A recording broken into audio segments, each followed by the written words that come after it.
When I say that I was thrown to the wolves in the prison system, in the Washington State prison system, being in the Department of Corrections, means I was sent to Walla Walla. Now, it was the traditional Walla Walla as far as close custody behind what they call the walls, which has a real bloodied history from back in the day, 50s, 60s, 70s, 80s, Concrete Mama. But I was there at the Concrete Mama, but I was at the camp. So on my bed, I did about 3 years in Shelton population. I was probably on my way to Walla Walla, closed out, or medium. I had medium points when I first went in on my second bid in 2008. And by the grace of God, I went through this sanitation class at Centralia, offered by Centralia College at Shelton. And the instructor took a liking to me. And it was basically because there was some idiot meth dudes that white dudes who was kind of disrespecting the instructor while he was talking. And I was like, hey man, everybody is not, some people are actually trying to soak up this information, because the teacher had a lot of experience cleaning carpets. And so I got annoyed with them talking in class, and I think that the teacher saw that, and he tapped me and asked me to be his TA. I've never been what they call the teacher's pet, or kiss up or suck up to the teacher, in class, but it actually happened to be a good experience for me, because I learned a lot and was able to complete a 2-year certificate through Centralia College in their IT program. But so I'm there at Shelton population, which is the intake facility, the central processing facility for all the Washington State prisons. And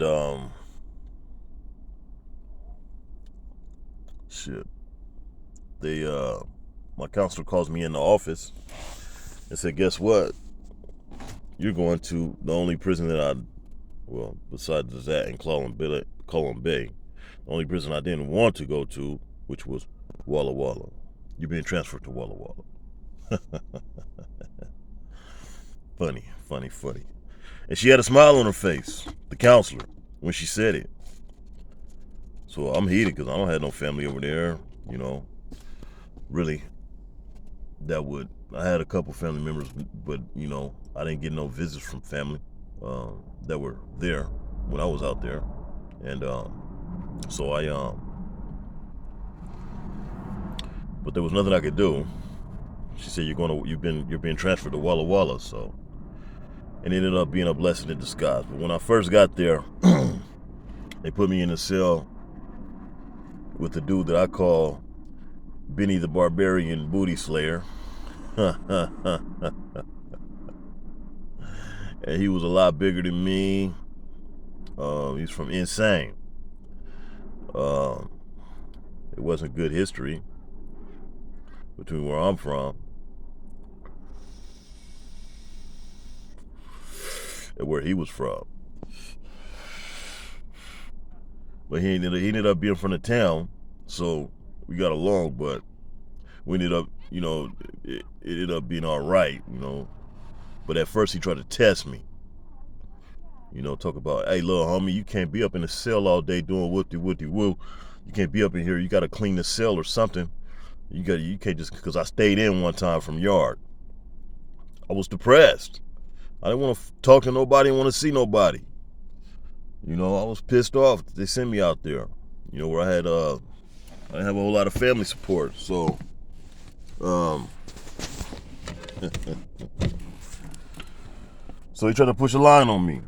And this dude had been down for 15 years, and he was known for having girlfriend or little boyfriends up in there and doing little weirdo, shit like that. And I'm seriously thinking, if he try that shit with me, it's gonna be a live or die situation. 2 men enter the cell, 1 man come out. And I'm a lot smaller than him at the time. I didn't have the size on me that I have now. And I'm not gonna lie, I was a little intimidated by dude. He was a barbarian. He was a ruffian. You know, I mean, I ain't no punk. I ain't no pushover, but he's bigger than me. And but I made it up in my mind that it was like, okay, I'd rather have my manhood intact. You have to, if you're gonna try to take something from me, you're gonna take it in blood. So it's like, I just told him, I said, hey man, I don't have to do shit up in here. I've been working for 4 years, 4 years for 48 cents an hour. And so now that I'm sent over here on this side of the mountains, I'm on vacation. Okay? I said, I don't have to do shit but stay black and die. How about that? You could, and I left it in his corner. You could take that how you want to. I didn't steal on them. I didn't, because that's what they wanted us to do as 2 black men in the cell. They wanted to see us kill each other and fight each other. And so I had that overstanding already. So, but I was going to defend myself if he tried anything crazy or funny. And when he saw, how bullies are. Bullies, they get over on and try, that shit on people that they know that they can, get over on. But they ain't going to stand up for themselves. And when he saw I was down to stand up for myself, and I did have a little size on me, because one day I was shaving, and I had my shirt off shaving, and he walked up to the cell coming back from yard. He said, "Oh, are you a big nigga, huh? Are you a big nigga, huh?" He was stupid. He was crazy. But I didn't like where I was at. I was in the worst part of the camp, the 5 wing, and I wanted to be moved. So, I requested to be moved to somewhere else. And what happened? He didn't sweat me no more after that, but he started telling everybody on the yard that I was crazy. Marcelli crazy. That nigga crazy. That nigga's crazy. And he was crazy as hell. He was doing crazy shit. Up in there, I ain't even gonna speak on everything that was going on with, like, going into chapel and jacking off, and it was some weird shit he would tell me about. But so they ended up moving me to another situation. So they put me in a cell with these 2 dudes. One is from Chicago. He's like an old Blackstone, but he was like autistic, but he had a lot of black power in his spirit, and all he wanted to do was file grievances against the officers, like constantly filing grievances on everything that they did and trying to fight them through paperwork. That was his way of fighting back at the system. And he didn't speak to many people. He would, he played his dominoes and, play, cards and stuff with a couple other old timers, OGs and cats up in there, but he wasn't all up in the mix. And he had a lot of books. And he let me read one of his books. And we got along. The other one was like the polar opposite, my other cellie. So I'm in a cell with 2 other dudes. There's 3 of us in a small cell. My other cellie was a polar opposite of the old school Chicago dude. He was a young Washington dude, or looked like he was raised in the suburbs, because he spoke like a white boy, but he was hella yoked, hella gunned in, and just cut. He was in phenomenal shape, and yeah, he actually ended up being pretty cool with him too. But at first it was a situation. I mean, all he wanted to do was train. He was training in there, and because he wanted to get out and join the Marines. He was military. I think he came from a military family. So but somehow they didn't really interact with each other too much, so they got along. They made it work. But when I came in, they were like kind of apprehensive, like, who is he? What is he about? And they put me on the top bunk. And I found out quick about the protocol inside the joint is that you had to have permission to request to be moved into somebody else's house, what they call it. And the officers, I didn't know that, you know. I didn't know it was that thick. Especially, it was thicker over there than it was at Shelton on the west part of the mountains. So I just came in and they put me on the top bunk, and then my younger cellie said, "Hey, look, I was in line to get that top bunk. So basically, we could either fight over it, you know what I'm saying? We can catch a fade about the top bunk, or you can, stick to the protocol, because this is prisoners' rules, not the guards' rules, not DOC rules. On the inside, when the doors are shut, prisoners' rules apply, and that's how we live and get by behind closed door, behind the cell. When you locked up in a cell. So, as a black man to black man, I just said, look, bro, you were here first. I respect the rules. I respect the prisoner rules. And I don't see it as punking out by letting you have the top bunk since you were there first. If it was my house and you come to my house, I would approach you the same way. And so I ended up, I'm in the bottom bunk. He wasn't the bottom bunk, the other bottom bunk. So I got on the top bunk, and I wasn't tripping about that because I had a goal. I had just signed up for the AA degree program, which he was in it also. And I said to myself, okay, I didn't want to be sent out here, but this is one of the only institutions that had a degree program. And so I was trying to keep my nose clean because I wanted to go to school. I wanted to come out of there with a degree.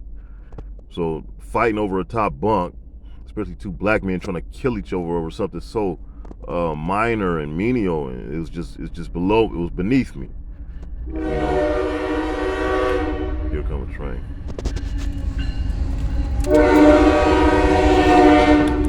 Out of all times, right?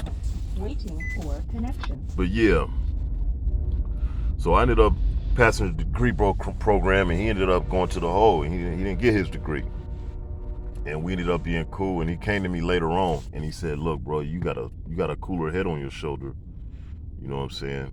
I should have been more like you, or else I would have got my degree too.